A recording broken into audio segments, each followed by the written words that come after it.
फिर न्याई साहब, इस फैसले पे आपकी राय और इस फैसले का कॉन्सिक्वेंस 2024 के इलेक्शन क्रेडिबिलिटी पे क्या होगा?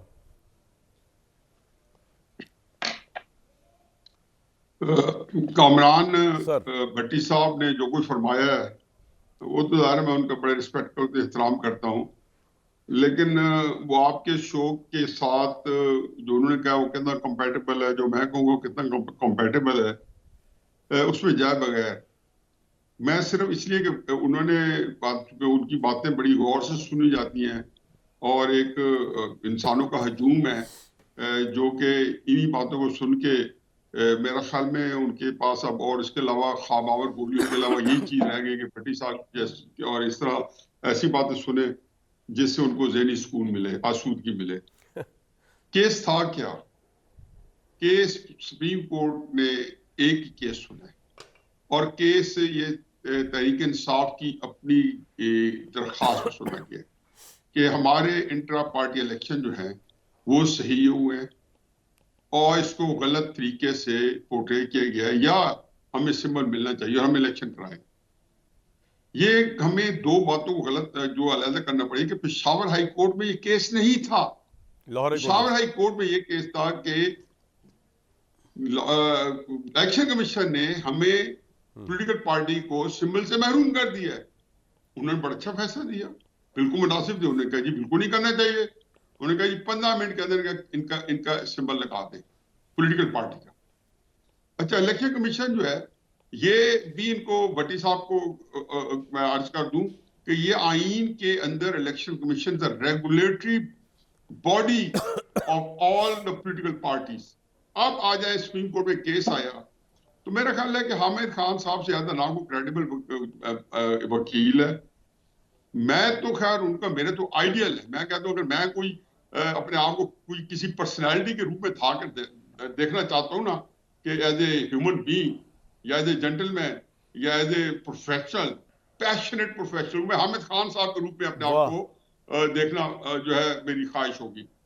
अब हामिद खान साहब ने 3 चीजें कंसीड किया सुप्रीम कोर्ट के आगे।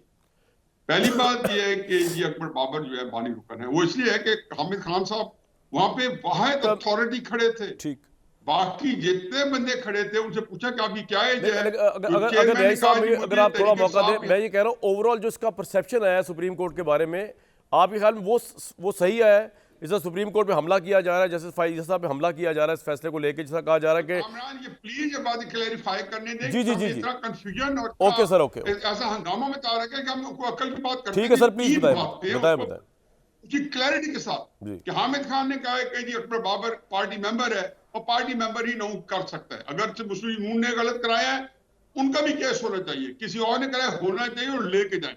अच्छा, दूसरा बात यह है कि हामिद खान साहब ने जो दूसरी बात की उन्होंने कहा जी कि इलेक्शन जो है आप हमें इजाजत दें, हम दोबारा कराना चाहते हैं और या वक्ती तो आप हमें सिंबल दे दें फिर हम इलेक्शन करा लेंगे। और तीसरी भी इसी तरीके से बात के भाई आपने किया, मेरे जेहन में तीनों बातें निकल गई जो जेहन में थी। तो ये जो बातें थी इसके बाद सुप्रीम कोर्ट ने क्या कहा, काई साहब ने कहा कि अगर देखें अगर हमने आपको सिंबल दे दिया और इलेक्शन कमीशन हमने इस पार्टी इलेक्शन को एवेल्युएट ना किया जिसके बारे में हम राजू नहीं पढ़ रहे हैं और हम अपनी कीले लेके और ताबूत में ठोकना भी चाहते हैं और उसके बाद कहना चाहते दफना दिया जाए। देखो कितनी ज्यादती है।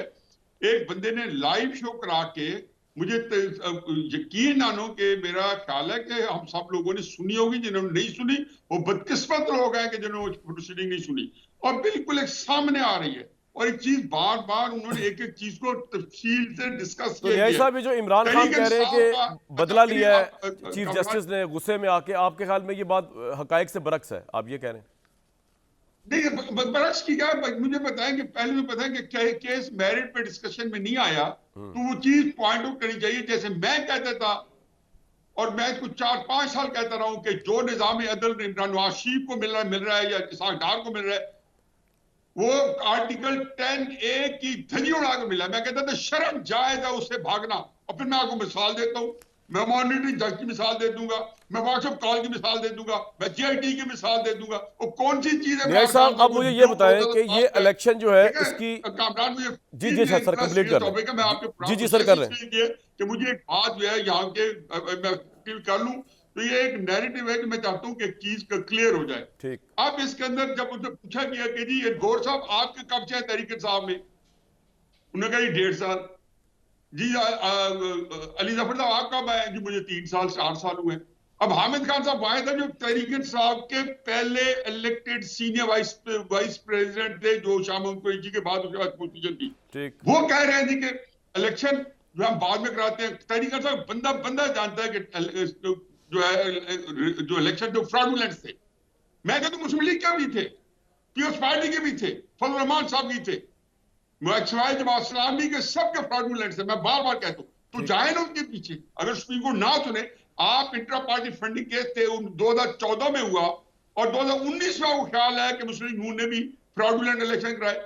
तोशाखाना केस जो है, जब आप उसके गला तंग हो गया तो आपने कह दिया कि नवाज शरीफ साहब ने भी तोशाखाना है, जरदारी भी तोशाखाना है। देखो क्राइसिस ये है कि आपको, मुझे पहली खुशी जो है कि तहरीक इंसाफ अल्लाह ताला के फजल करम से ये बात अपना कंपैरिजन जो है जरदारी साहब और नवाज शरीफ साहब और फजल रहमान साहब से बहुत ही फराखदिली से कर रही है। बड़ी ही मैं कहता हूं कि एक जेनरॉसिटी होती है, सखावत होती है, राइट। उसके साथ वो अपना कंपैरिजन कर रही है। ठीक। इसमें मेरा इससे खूबसूरत केस सुना नहीं जा सकता था। बदकिस्मत है वो मुल्क जिसके अंदर इस केस के ऊपर जो है वो दशनाम तराजी हो रही है।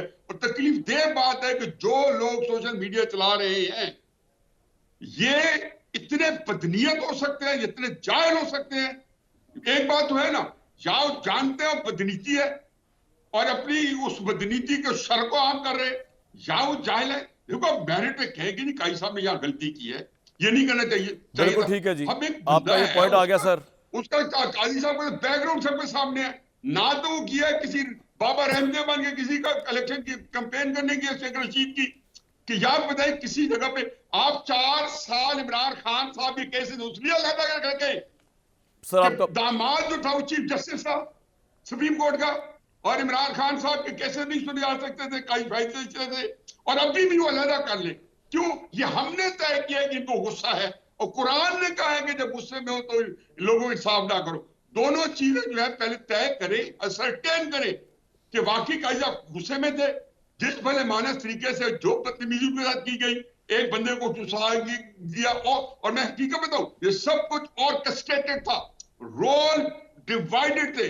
एक मुस्तफा कुरैशी बनेगा, एक सुल्तान राई बनेगा, एक वहां पे बहुत ही दरमियान मामला फहमी एक सबका करेगा, चीमा बनेगा। और एक बंदा जो बिल्कुल ठीक है सर, आपका पॉइंट आ गया। आपने जो तजरीक की है तहरीक इंसाफ अल्लाह ताला की पकड़ में आई हुई है। अच्छा। इनको ये रियलाइज करना चाहिए, इनको जब तक ये अपने गुनाह मानेगा नहीं अपनी गलती है, जो जराइम इन्होंने नवाज शरीफ साहब के खिलाफ किए, जो इन्हें झूठ बोले, मैं किसी की कोई गवाही नहीं दे रहा हूं, मैं उन केसेस की बात कर रहा हूं। सर आपका पॉइंट आ गया, बड़ा मुफस्सल आ गया। और जिस तरीके से आईन की धज्जियां उड़ा के आप लोगों ने नवाज शरीफ साहब को या उन लोगों को, डार साहब को, यार आपने अब आप जो बातें कर रहे हो मेरी समझ में नहीं आती। पर ये है कि जो काजी फाइज साहब अगर इंसाफ ना करते, सर पॉइंट आ गया आपका, तो फिर इनको मिल सकता। बिल्कुल पॉइंट आ गया सर, पॉइंट आ गया, इंसाफ इनको है जो मिला परसों, बिल्कुल और सही है इंसाफ यही था सर। बड़ा मुफस्सिल पॉइंट आ गया आपका, तो 4 बंदों का पॉइंट आ गया बड़ा।